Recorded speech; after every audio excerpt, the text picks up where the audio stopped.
Hello and welcome to Football Daily, where today we're looking at 10 transfer sagas which could have changed the game but never quite got over the line. Let's start with the obvious. 10. Kylian Mbappe to Real Madrid. Let's be honest, this one could still happen in 3 years' time, but we all expected Kylian Mbappe to end this summer at Real Madrid. The Frenchman had already refused an offer of €45 million to sign a new deal with PSG in 2021, and pictures of the young Mbappe in his bedroom, surrounded by posters of Cristiano Ronaldo, suggested one thing: that he was destined to wear the number 7 shirt at the Bernabeu. Real obviously were confident too, with Sport Bible reporting that their salary offer to the World Cup winner was over €960,000 a week, essentially relocating the cash they would have spent on a transfer fee to the player himself. But though Los Blancos would end up winning a league and Champions League double, Mbappe was ultimately swayed by an insane PSG package of over £1 million per week and a £100 million signing bonus, texting Madrid Supremo Florentino Perez to inform him of his decision, a move which, according to journalist Miguel Delaney, left the Real president apoplectic. In fact, Mbappe rattled everyone in Spain so badly that the head of La Liga, Javier Tebas, has engaged French lawyers to take PSG to court, alleging that the deal is clear evidence of financial doping. Still, we'll bet all will be forgiven if the French forward ends up in Madrid in 2025. 9. Kalidou Koulibaly to Man United.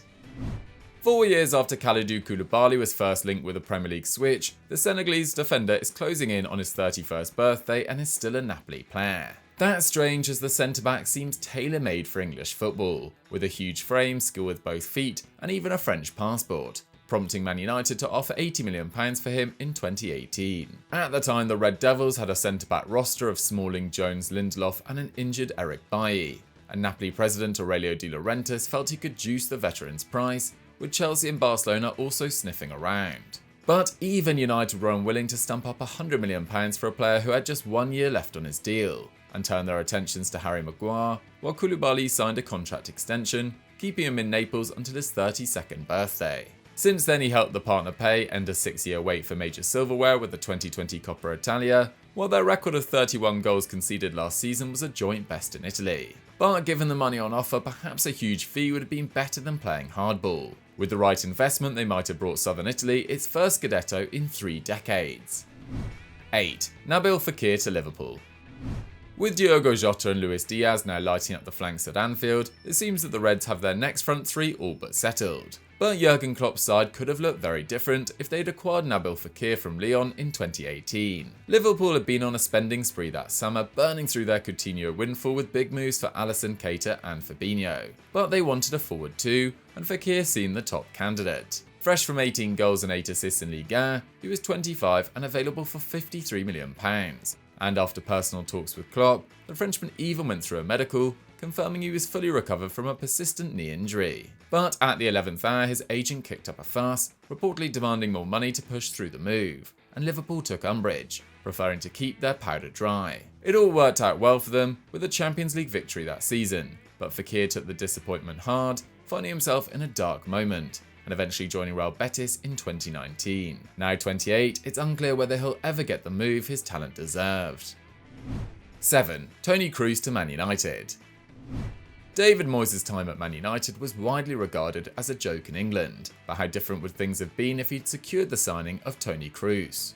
The 5-time Champions League winner was on his way out of Bayern Munich back in 2014, where he'd largely found himself an awkward fit in attacking midfield, and Moyes went on a charm offensive to land the German, thrashing out a fee and selling Kroos on relocating his family to the north of England. We talked a lot about United's football plan, which convinced me, Kroos told The Athletic earlier this year. The contract had basically been done, but then Moyes was fired and Louis van Gaal came in, which complicated matters. I didn't hear anything from United for a while and started having doubts. Then the World Cup started and Carlo Ancelotti called, and that was it.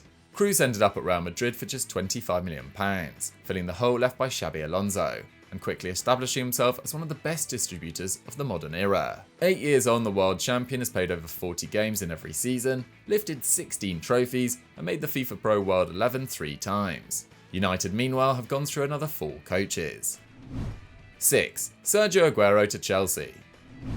A Man City legend with 390 appearances, 260 goals, and 5 league titles in the Northwest, Sergio Aguero is always destined to light up the Prem, but he could have done it in a different shade of blue. Back in 2010, the 22-year-old was impressing for Atletico Madrid, netting double figures in La Liga for a third year running. And as well as the attention of Real Madrid and Inter Milan, he attracted interest from Chelsea. Then on the lookout for a new striker with forward duo Drogba and Anelka 32 and 31 respectively. The Argentinian was keen on the move, telling the Daily Express Chelsea are a great club, and London would be a really amazing city to live in as well. Myself and my wife could be really happy there. But though the Blues offered £30 million for the forward, they refused to go higher, while the rumours suggested captain John Terry had pushed the club towards other targets. The following January, Chelsea shelled out £50 million for Fernando Torres, while Aguero would arrive in Manchester for £38 million 6 months later. He would score more in his first 2 years with the Citizens than Torres did in his entire time in London. 5. Luis Suarez to Juventus.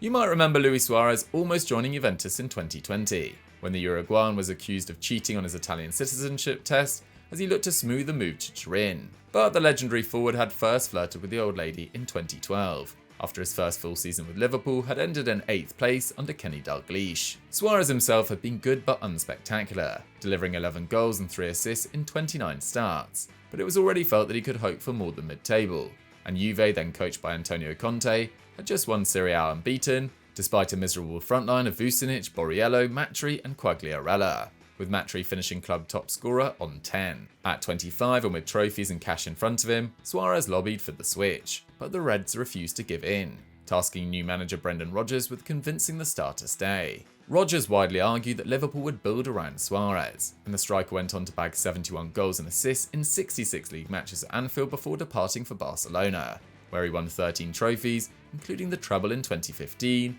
beating Juventus in the Champions League final. 4. Thomas LEMAR to Arsenal.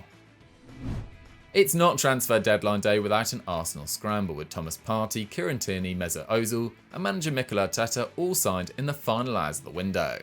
But their biggest move ever almost happened in the summer of 2017, when the club made a last-minute bid to sign Thomas LEMAR from Monaco. The Gunners had been after the Frenchman for that whole window, while playing hardball with Man City over Alexis Sanchez, who was entering the last year of his contract and keen to be reunited with Pep.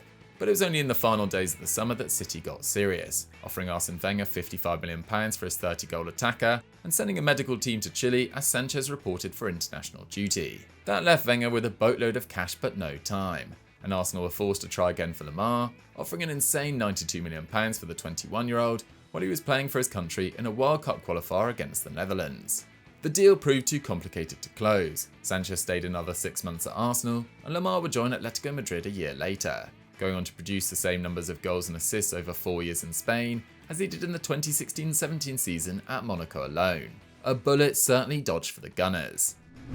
3. Thomas Muller to Man United. Born under an hour from the Allianz Arena, it's only right that Thomas Muller has never left Bayern Munich, earning 30 trophies and 661 appearances in the course of 14 years with the club.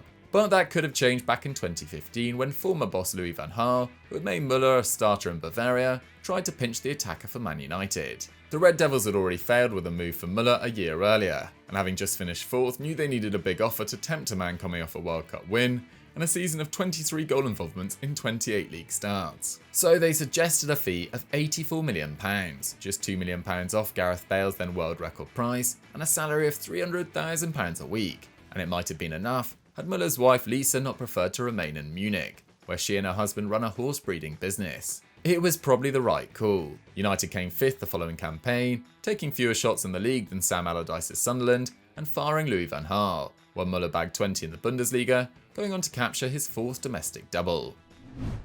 2. Jack Grealish to Tottenham.